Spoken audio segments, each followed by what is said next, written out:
1 Corinthians chapter 15 from verse 6.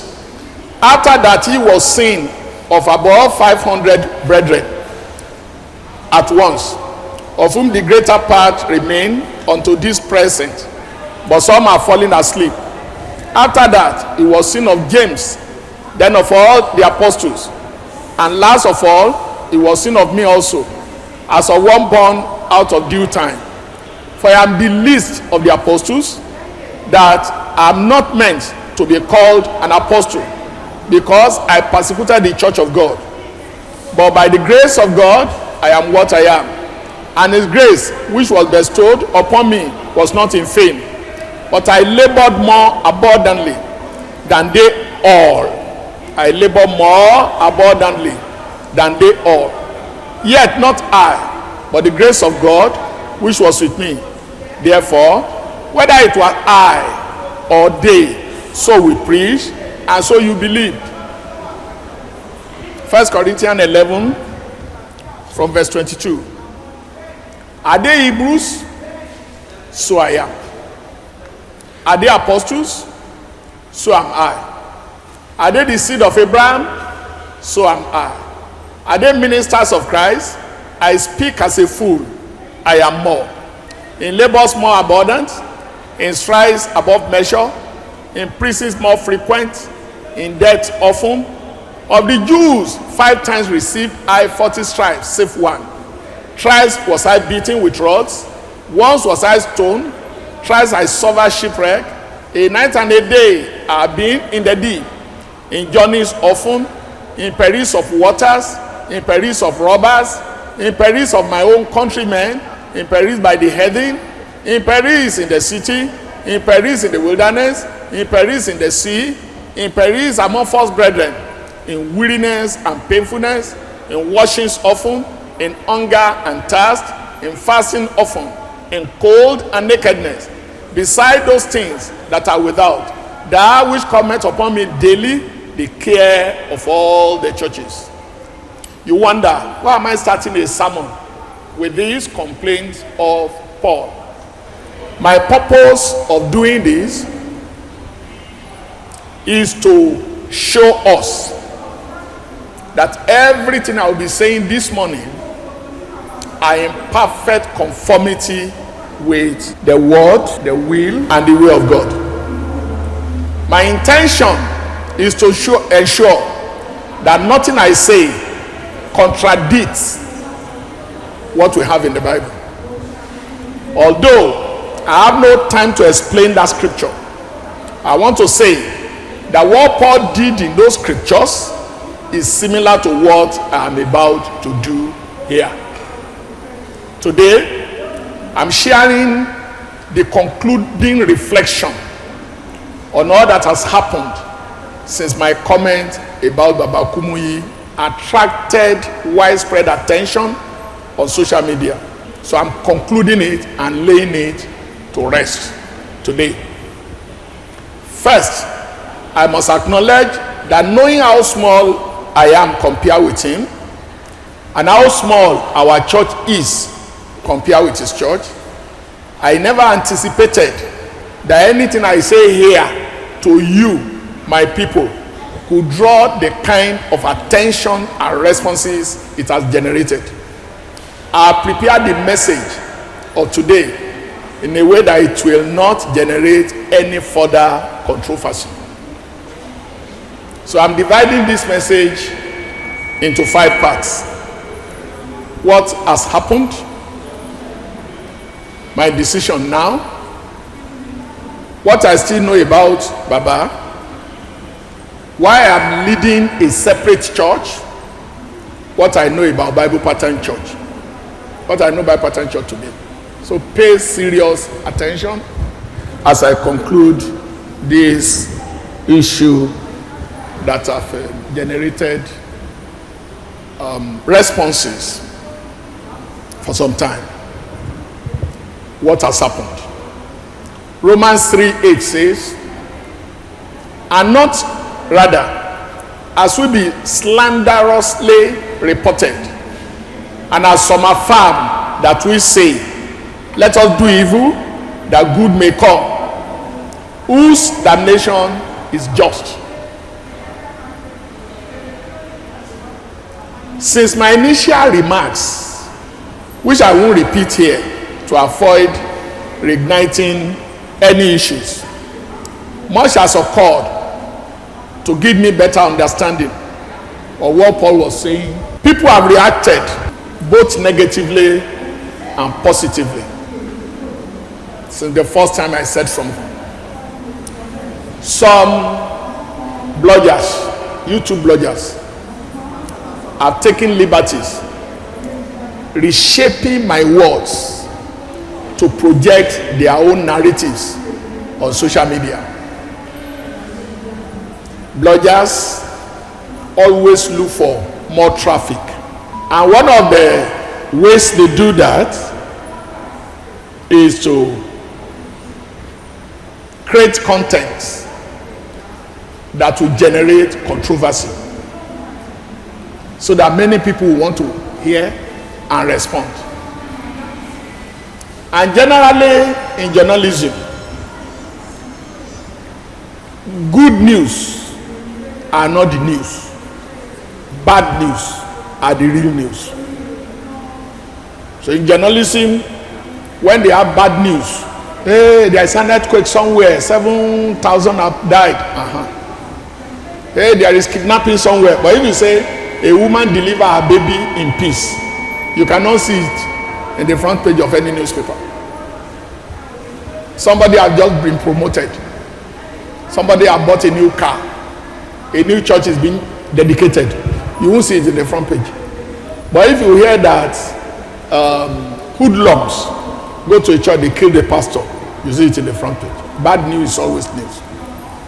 One particular blogger even went as far as creating a fake YouTube account in my name. I don't know if you have come across it. They call it Ogunsanya. Posting statements he believed I should have made.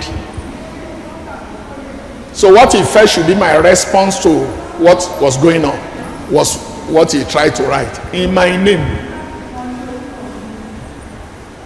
Another blogger repeatedly cut portions of my sermon, adding titles and comments to make me appear as if I were against Baba Kumuyi and disrespecting him. Some accuse me of saying what I said to gain attention on social media, particularly on YouTube. However, I am not a blogger. You all know it. I don't even have time for social media. I stay sometimes weeks that I don't even open my YouTube account. I be my Facebook account. Where do I have the time?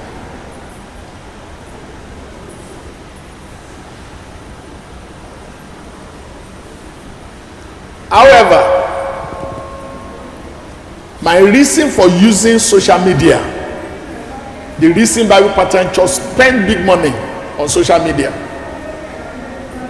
is to reach our few members scattered worldwide. We have people in Sweden who don't know any other church there apart from Bible Pattern. We have in Italy, we have in UK, we have in US, we have in Canada, we have in some other places.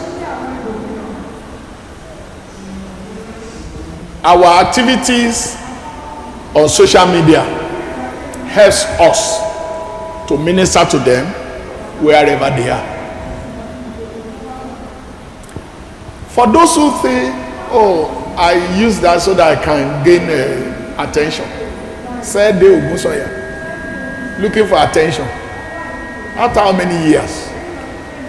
From where? From who?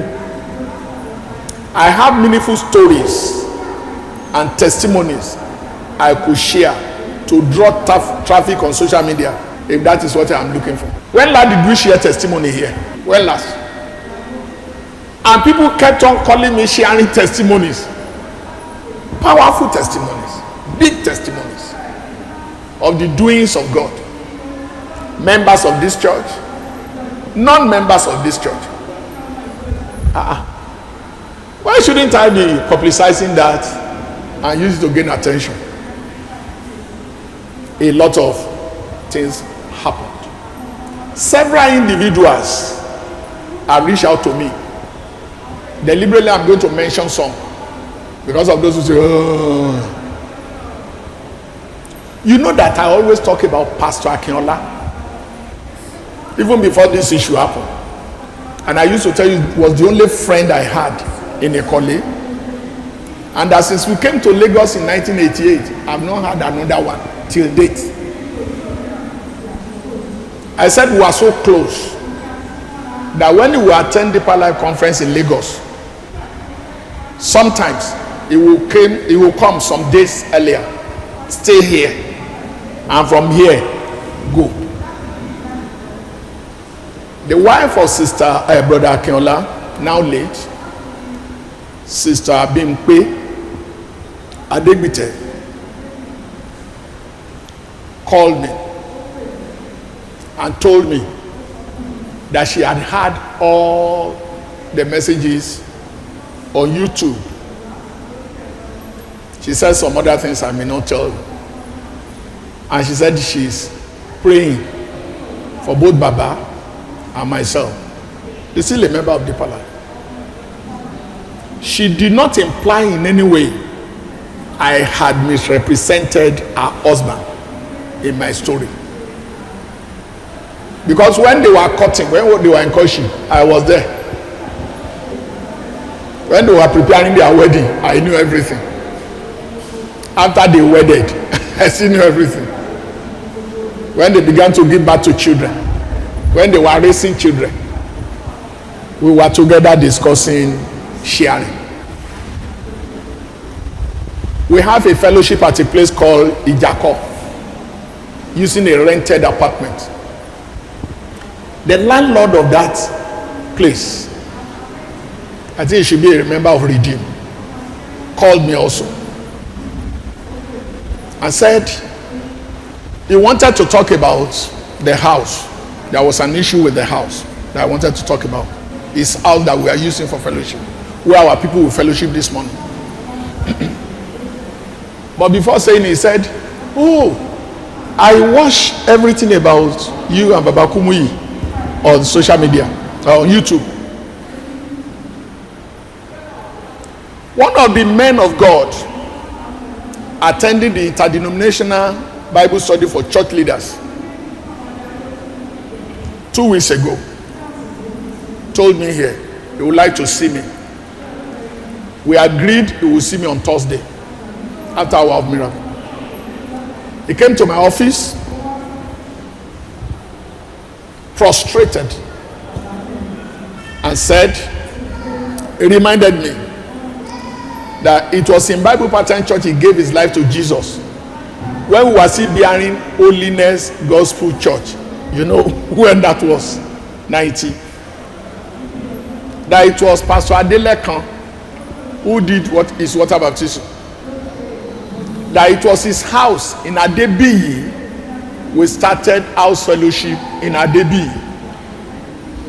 That he later left Bible Pattern and joined Deeper Life. And that after some years he left. Today he's a pastor in another church. So he came to my office and prostrate and was begging me that please, I shouldn't allow the issue with Baba Kumuyi to generate problem between us because of what is going on social media. He went as far as bringing all the Deeper Life books he had. He brought the books physically and showed me that these are the books I bought in Deeper Life. He couldn't bring that of Bible Pattern. He would need a bag. So he wrote the title out. When he showed me, I said, hey, 9 books. He said, no, I should turn the other side. He said he has bought 21 books of Bible Pattern. And he had been reading them. He said the current general overseer of his church He says some things about him, what he said when he came here, when he returned to his church. I remember he told the church members that there were things I wasn't doing correctly. That place I went, they talked to my head. The man was telling me that you don't know what the interdenominational Bible study we are holding. You don't know what it is achieving. It's we that are attending that know. He mentions some other pastors that who are concerned. Hey, no. So just leave them. Leave all those pastors. Don't talk about them. Leave them. When they get to God, they will answer God. Let's face this one. We are really gaining. It's benefiting us. I promise him. In fact, he told me that if I had heard what you said last Monday, before I said I will see you, I wouldn't come to see you, because you said you have left the cases of those pastors for now. Did I say so? I said I prepared a 29 pages outline to talk about pastors. I said I put names. What would they do? Their members can carry cutlass and come to me.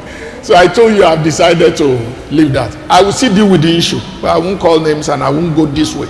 And it's not even now. I cannot spend all the weeks talking about them. We have so many things we need to talk about here. And that of Baba Kumuyi, the way it is going, if I continue to respond to it, I won't have time to do all that. So I said I will do this one today and lay it to rest, finally. So if anybody now say anything, those who believe him should believe it. After I must have said this. Is that understood? Praise the Lord. So many others who I cannot list individually have also expressed their views. My understanding is that the concern of most people stems not so much from what I said, that I did not even prepare to say. You know the way the things went that day. I never planned to talk about Baba. It wasn't in it at all. I just saw myself saying it. And if you ask me, who is behind it? Holy Spirit. That's my conclusion then and now, because I know myself. I know the way I think.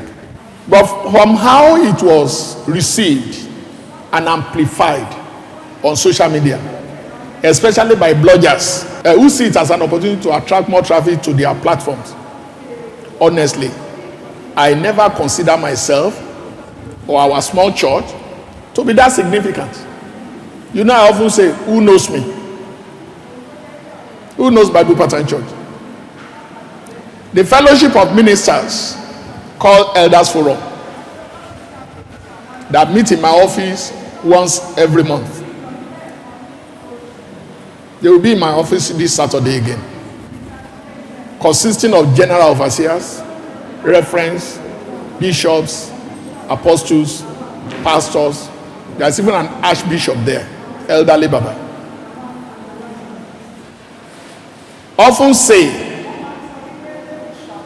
They often say things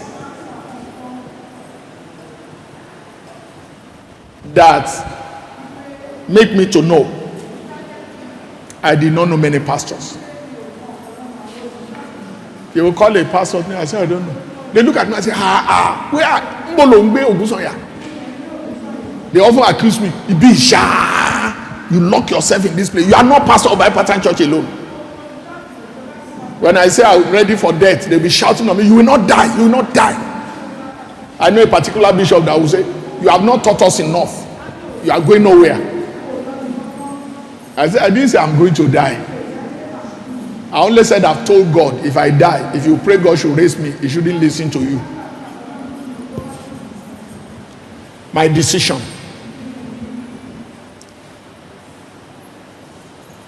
The truth is that I had no intention of saying anything about Baba Kumuyi that day at all. My plan was simply to talk about certain pastors who I felt were causing serious problems for the church in Nigeria through their evil activities in the name of Christianity, which have been a source of deep sorrow to me. You all know that I often talk about the wahala churches are creating. The action have been a major concern, and this concern, in fact, led to creation of the interdenominational Bible study for church leader almost 7 years ago. April 2018. We've not missed one Monday. Every Monday, Christmas, New Year, every Monday. 2022 of COVID. Every Monday I was in my office teaching them and they were listening online.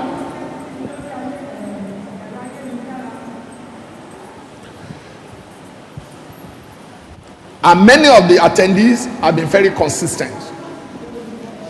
Elderly people. What I ended up saying that day about Baba was what God put in my heart. And I didn't say anything I said that day with any bad intention or any plan to gain anything. My aim was never to defeat him in any way other than as a sincere servant of God I've known him to be. The clarification in the second sermon was only to ease the tension caused by some reactions to the first message on social media. Not to give bloggers opportunity to represent the truth and say what they like. What later followed the issue of that day led me to make the following decisions. One, I have suspended for now the original sermon I want to preach about those pastors.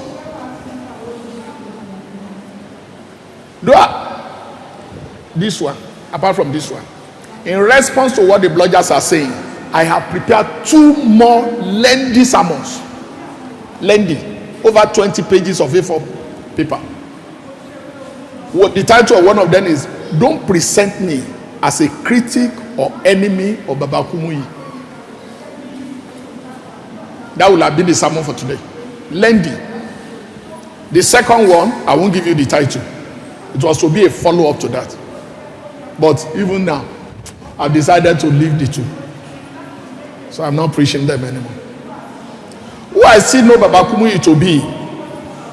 Before that Sunday, I said what I said. Anybody who truly knows me, both within Bible Pattern Church and outside Bible Pattern Church, knows that I rate him very high. And I often say positive things about him. I often use his illustration. It makes some people to continue to believe that Ogunsanya was formerly from Deeper Life. There are those who often erroneously think that we first listen to his sermon, they come to preach it. It would have been a wonderful thing to do. But if you know how many sermons are prepared, that I don't know when I'll be able to preach, you know it's not possible for me to borrow sermon. The other day I was telling you, the works of the flesh, 17. I have prepared lengthy sermon on each of them. The 17 works of the flesh. And I have not preached one of it yet. And each of the sermon will take about 3 weeks. Each of them will take about 3 weeks. 17 works of the flesh. Galatians 5. And I have not preached one. I'm not sure I'll preach it this year. I prepared this year. All the 9 fruits of the Spirit, though I've written a book called Charismatology on the gift of the Holy Spirit, have prepared another set of sermon on the 9 fruits of the Spirit. 9. No, that book is called Caposology. 9 fruits of the Spirit. Each of them will not take less than 3 weeks. 9. I can't preach any of them this year. I'm sure I have thousands of sermons, not hundreds, thousands, that have never been preached inside this church. Serious topic, important topics. Is it then I will need to go and borrow some? Then when did I preach here that sermon lack content? I always struggle to close on time, because usually what I write is too much for the time I have to do the preaching. That place I told you I preached on Thursday and Friday, and I'm going to preach this morning. The 3 sermons I'm preaching there does not contain one line of any sermon I've ever preached. Not one line. All of them are prepared newly. So, I like to say that I'm not a runaway deeper lifer. One of the way people talk about me, because I often talk about Baba Kumuyi and I said something some of them don't know. They wonder, how can this man know these things if he's not our member?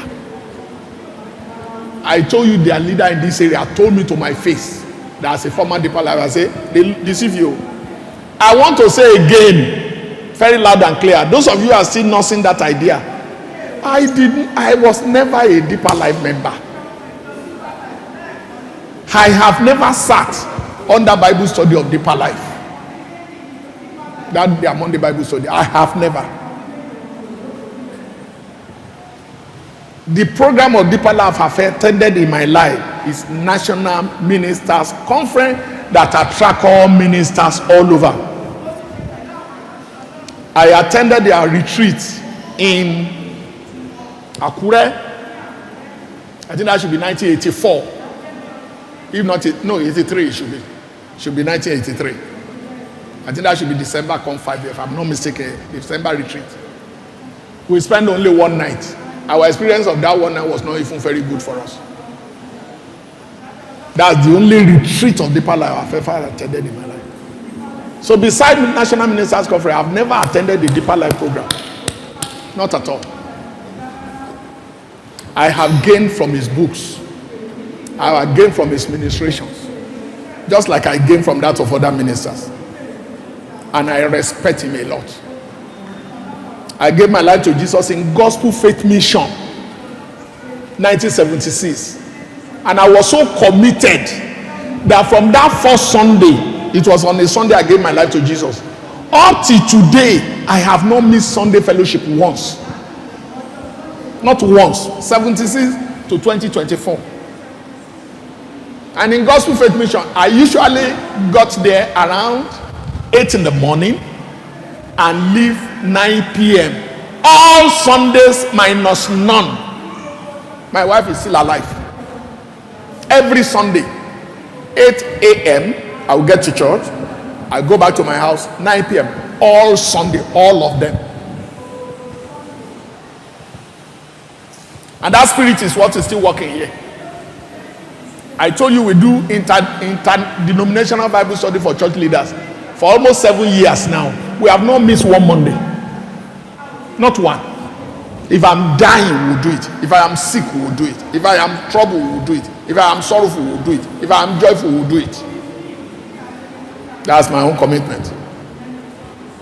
So if you now see me as a runaway former deeper life, I'm not. Not at all. I have said that God did not let me go there. I'm so sure. If I had gone there, there would be no Bible pattern. And if there is no Bible pattern, it will be a major loss to the Church of God. So I gave my life to Jesus in 1976 at Gospel Faith Mission. I went to Bible College of Gospel Faith Mission and graduated in 1980. And I was posted to Ikole Ekiti as a pastor. And there I pastored until 1983 when God led me to start Bible Pattern Church. The love and respect I had for Pastor Kumuyi and what I often said about him makes some people to say, oh, he was a former deeper lifer. He's a runaway. I'm not a runaway or deeper lifer. But I want to tell you this. Let me read it as I wrote it. The same love and respect I have for him, I also have for many other ministers of God, both dead and alive, who had imparted my life through their ministries, publication, stories of their lives, etc., one way or the other. This includes great men of God such as Dr. R.A. George, the general of the founder of Gospel Faith Mission. I have a lot of, if you say dedication, and those of you in Gospel Faith Mission hear me well, I'm saying what I know. Until 80, Baba R.A. George did not have a personal house. As far as I know, he was living in a rented house. Rented. 3 or 4 bedroom flat upstairs. Pastor Akinremi that returned from Canada with beard. You see why with beard? That beard, today this beard you people wear, it was Baba Akinremi. He will use comb to do when he's preaching. And I still remember the first sermon I heard from him.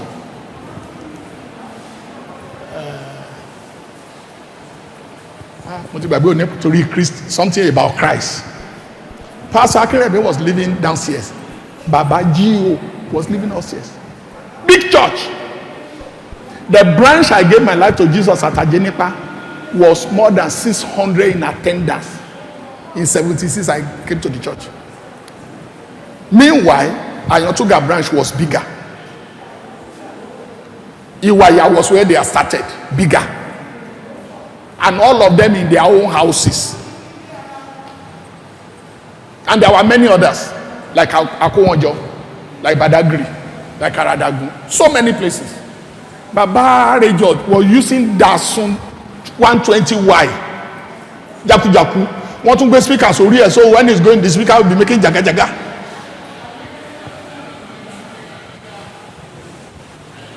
Pastors like him today will go about with police escorts. That's the kind of humility. I respect that humility then till today. That's just to give you an example. That's the one I know as my father in the Lord. Who was my pastor when I gave my life to Jesus, my pastor when I became a pastor, my pastor when I was leaving Gospel Faith Mission, and after I left Gospel Faith Mission, he was still praying for me seriously. We still talk on phone till he died. Baba Kute, I can't remember his initial. A lefty, he uses left. Was my principal in Bible college. I have a lot of respect for him. Gordon Lindsay, it was his book I read. I began to talk in tongue. Finney Jennings Dates. I've known a little about him. But one day I heard Baba Kumuyi saying he withdrew all the money in his account. Deeper Life people, listen again. He withdrew all the money in his account and bought 4 Dake's Bible and gave it to some pastors. And my first Dake's Bible was loaned to me by a sister, member of Apostolic Faith, who married a former Deeper Lifer that was an elder in my Gospel Faith Mission branch. She was the one that loaned me a Dake's Bible. And I used it for about 1 year before I was able to buy my own. I have a lot of respect for Dake's. John Wesley, Kenneth Hagin, Charles Spurgeon, D.L. Moody, Riyad Bonke, Andrew Murray, Smith Wigglesworth, John G. Lake, R.A. Torrey, and so many others. You know me that when I'm preaching, I often refer to these ministers of God, talk about what is Wigglesworth. I said, raised over 20 people, brought over 20 people back to life, including his wife that he affectionately called Polly. You can still remember that when he woke Polly, he went to the room and said, Polly, can you still remember? That's the way I talk about ministers. And I respect them a lot. And I've gained from a lot of them. I'm still gaining from their writings. I read a lot. Reading is my hobby. Though I've gained from Baba's sermons and books before, and I can still gain from them tomorrow, like I do with other great men of God, I do not need to repeat his sermon. God called me and gave me a specific, clear mandate as to what he wants me to do. And that is what I've been doing. I will forever appreciate whatever I've gained from Baba Kumuyi and other great men of God, young and old. Though I have benefited from Baba Kumuyi's sermons and books in the past, I may still gain from them in the future, as I do with the teachings of other great men of God. I do not need to re-preach his sermons. God has given me a specific and clear mandate. That is what I am faithfully pursuing.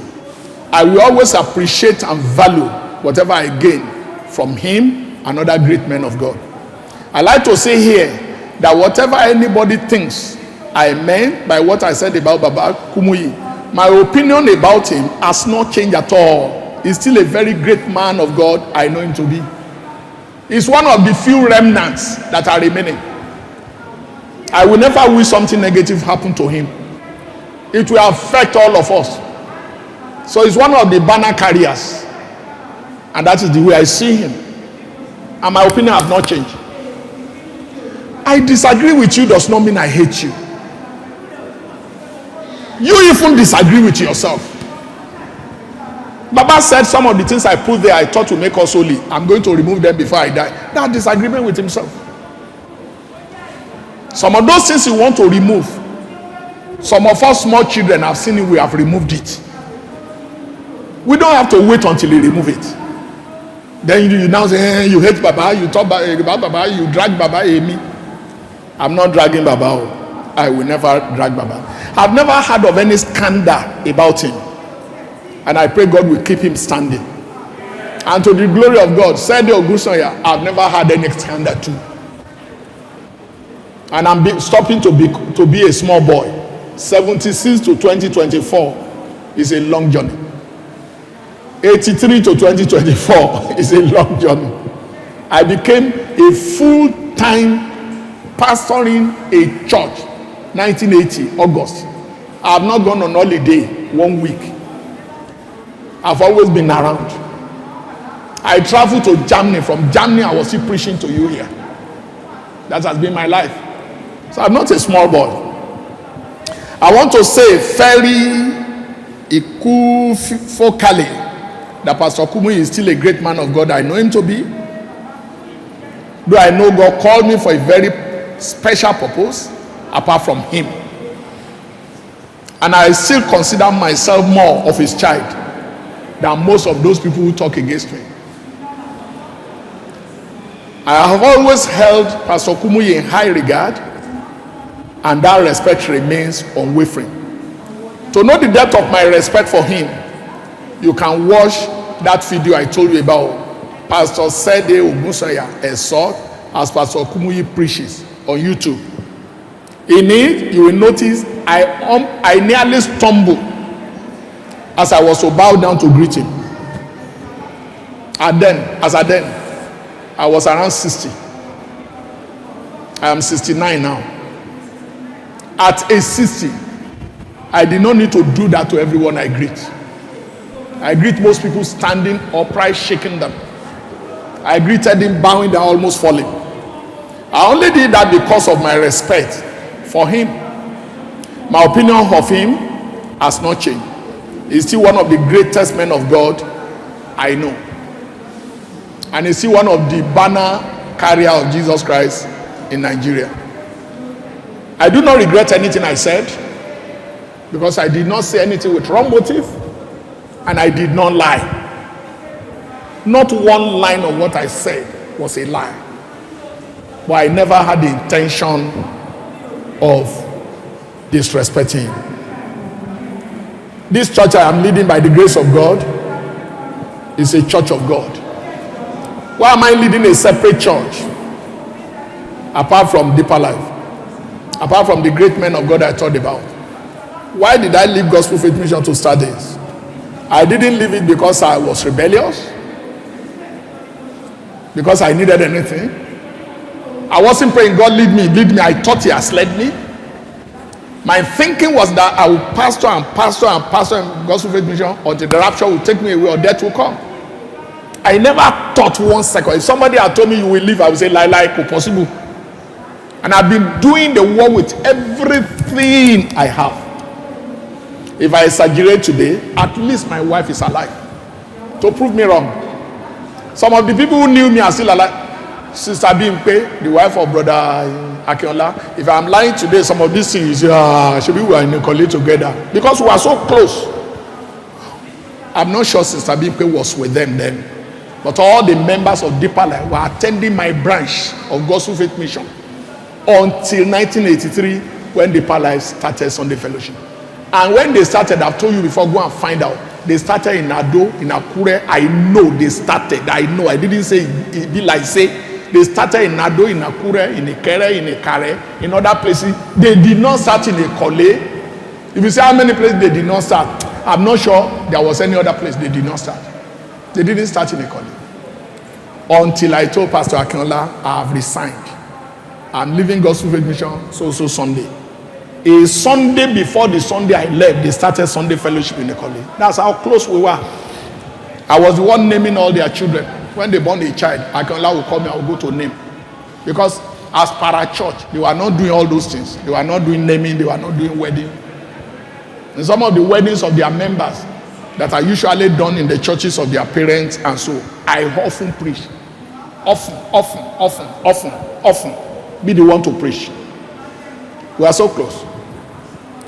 So, like I often said, if God did not have a purpose or something he wants to do with Bible Pattern Church that he will not do with other churches, Deeper Life inclusive, Bible Pattern Church has no reason to exist as a separate entity. But it's beginning to manifest that God has a purpose. And look at this. By the grace of God, we have opened branches of Bible Pattern Church. In some places, the daddies I respect don't have branches. A good example is my village, Omutedo. There's a branch of Bible Pattern there. God's mission does not have. Deeper Life doesn't have, unless they have now. That's one of the reasons God called me. I have written books on topics that pastors I respect, nationally, internationally, have not written books. I'll give you an example. Theology of religion. The two words of Gog and Magog. Replacement theology. Bible holiness and the use of jewelry. The greatest lie in the church today. Last Sunday, most of you bought Christian women and the use of trousers. I have written songs on important topics, Bible-based songs, that all the hymn books I know do not have songs about. One of them is Dress Properly. I don't know any song that says that. Dear brother and sister, the new song I taught was last Sunday on jewelry. I don't know any song like that anywhere. You don't need to change the name of your father. In fact, you cannot change your father's name. If you attempt to change your father's name will still remain the same. That's another one. Study to make yourself approved unto God. Satan tried to fall leader, he succeeded. He tried to fall Cain, he succeeded. But when he tried to fall you, he was a failure. I've written books, I've written songs on topics that my fathers in the Lord don't try. John Wesley, Charles Wesley, all the great men of God. The song about run from anger. They are Bible study songs. As at 2023, those who are handling it told me they have counted over 4,000 songs. 4,000, not 400. Over 4,000 songs that I've written. Most of them church hymns. And I've not stopped writing since. Even this place I'm preaching, I wrote a new song that I taught them, that we've never sung here. I thought I would sing it before this sermon this morning. I think what God called me to do is beginning to manifest by the grace of God. What do I know about Bible Pattern Church? One of these days I'll be sharing more of my testimony. What I'm saying here is neither a direct or indirect comparison of Bible Pattern Church with any other church. It is simply my response to those who think I am a jobless pastor seeking followership on social media. No, I am not. So I've commissioned Pastor Ayo Akomolafe to take the sermon from here and finish it. And this is what he will do. He will read Bible Pattern Church at a glance. That's what I intended. I thought I would read it myself. That's what I thought. That's what I plan to end the sermon with. Bible Pattern Church at a glance. The reason I'm reading it is not for you. You know everything. But for the sake of those who are hearing and those who are telling them stories. Bible Pattern Church is a church of God. From day one. Yes, we are growing. There are things we didn't know at the beginning that we are having better understanding about. And that is the case with all true servants of God. John Wesley didn't know enough about marriage. That was why he died childless. If he knew what we know today, his case won't go that way. So we are learning more. But Bible Pattern Church is not just one of those rugbe churches. There's grown two elements, confuse people in churches, lovers of the world, lovers of money, just go to start. This church started through the mandate of God. It was in Ibadan, Ojo. Pastor Paul was ministering in a ministers conference. He wasn't talking about starting church. And right there I knew, God told me, go and start a church. There will be a gospel church, like all true churches were called then, and an holiness church. And therefore I call it Holiness Gospel Church. Later changed to Bible Pattern Church so that those who hate holiness will not run away. And we have been standing in the center of the will of God. And I've been very consistent, faithful, committed, preaching, teaching the truth, and living the life. Pastor Ayo, where are you? I thought I saw him just now. So he's going to take it from there, reading Bible Pattern at a glance. It's just to let you know. That's one of our small publications to show people that Bible Pattern Church is not just one of the churches. Good morning. God bless you all.